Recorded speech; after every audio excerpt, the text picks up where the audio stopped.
What's going down, everyone? And it's return to the Blood Harvest. If everyone remembers that fun event that was a free DLC from Borderlands, they're bringing it back. We got some more loot and some gaming news.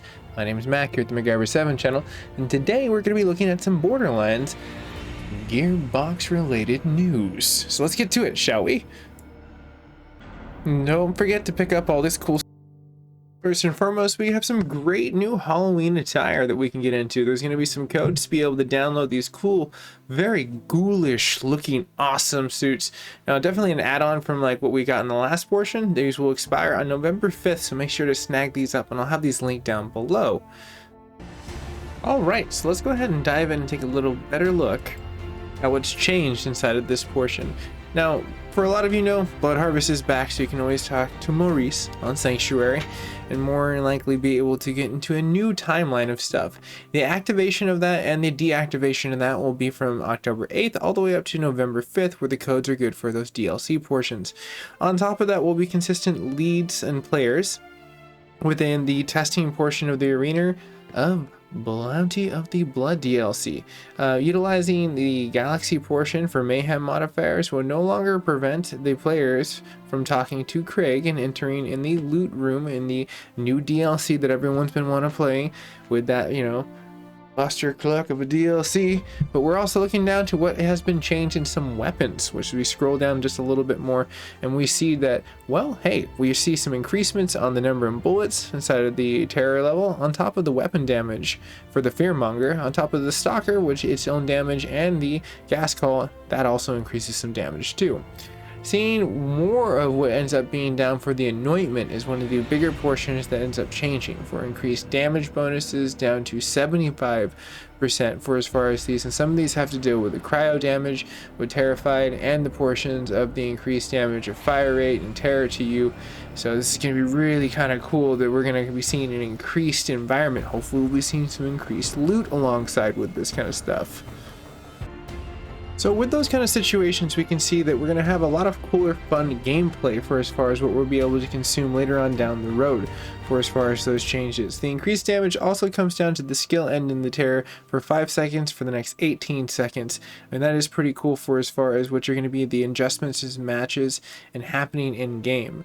Sirens are also going to be getting the situation for the Anointment after they get a little bit of the phase grace in the portion of what's going to be happening with the enemies in Mara and the fires inside of the terror skulls, which they return. They're dealing a big damage for 3,718 for level 50. Increases damage inside of the Beastmaster Anointment. We're going to be seeing some situations that come into after the attack and the commands can consume terror. We'll see be the looks like Meat Thief will be getting a 50% bonus to the fire damage with shoot time, so increased on top of that. As we scroll down, we can see a little bit more changes. As the reload, it comes down to the gunner on the Anointment, and that is the last portion for the Nova, dealing the cryo damage and the increased damage. Now the weapon changes, you can kind of see, comes down to a lot of portions for anywhere from the burst weapons for the ARs, SMGs, pistol weapons, does not effectively for legendary weapons, but they're increasing the burst lasers for as far as that situations and the damage scaling and the magazines. We'll be seeing a lot of cooler things for as far as the confidence of the calls and the initiative targets for as far as the weapons and the, you know, projectiles that are going to be coming out of those, because they have so many cool diverse weapons. That's one of the things I like about Borderlands personally myself. And Psycho inside of the stabilizers, inside of melees, and then the masterwork and the crossbow. Changes to Zane, the operative. This is really cool that they took a really good time to kind of just stop and really digest this, and I really just have to peel back this like overlay board just so you guys and gals can really see the work that they put into the situation for the passive skills and the class mods. After the buffing weapons and starting to look down inside the class mods were the impacting portions for the Vault Hunters. After investigating the community feedback, they were developing more of what was happening in the class mods visible from Zane in the end game.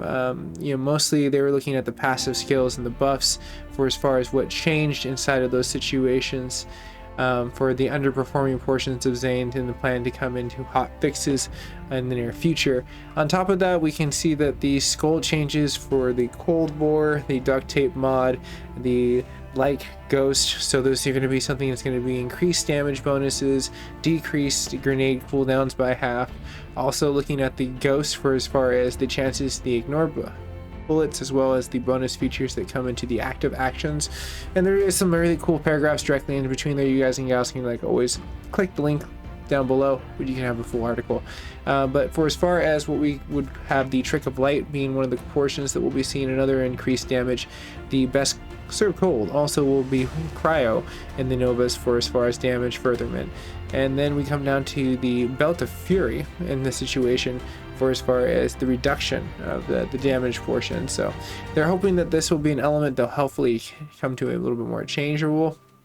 Class mod changes in the anti-freeze for as far as movement and the cryo damage, conductions and damage, looking at the executor as well as stat bonuses, and the Techspert for as far as the increased chances inside of the SNTN cooldown activation duration.